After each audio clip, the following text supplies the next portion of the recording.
Reserve police बल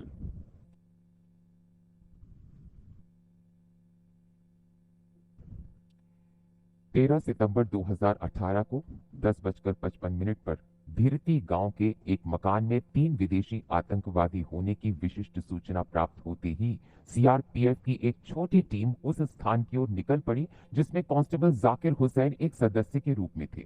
आतंकवादियों ने उनके दल पर गोलीबारी प्रारंभ कर दी। अस्सलामुअलैकुम सामिन इकराम। 19 रबी उस्तानी है, 25 नवंबर है।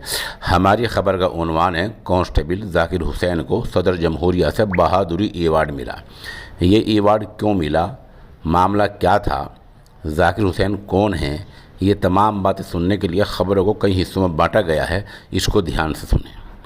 मामला असल में बहादुरी अवार्ड जब मिलता है तो कोई ना कोई बड़ा कारनामा क्या हुआ होता है, तब जाकर ये अवार्ड इंसान हासिल कर पाता है। तो हुआ क्या था? जानकारी के मुताबिक 13 सितंबर 2018 को 10:55 पर जम्मू कश्मीर के गांव धरती के एक मकान में 3 गैर मुल्की दहशतगर्द के छिपे होने की, वहां छुप कर रहने की इत्तला मिली थी।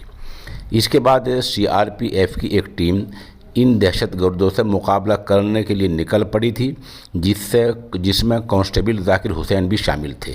इन तसादुम के दौरान, मुठभेड़ के दौरान दहशतगर्दों ने सीआरपीएफ की टीम पर हमला कर दिया और गोलीबारी शुरू कर दी। सीआरपीएफ की टीम ने दहशतगर्दों पर जवाबी हमला किया।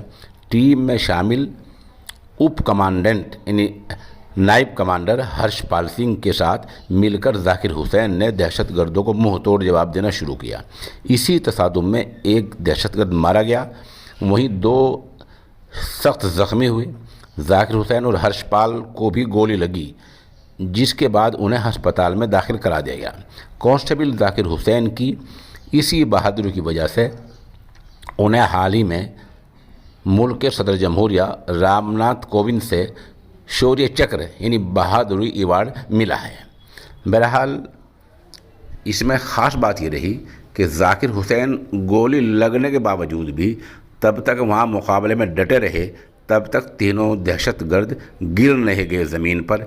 इस डटे रहने की वजह से उनको ये बहादुरी अवार्ड मिला है, अभी मिला है 2-4 दिन पहले, जिसका नाम है शौर्य चक्र अवार्ड। ये असल मामला है।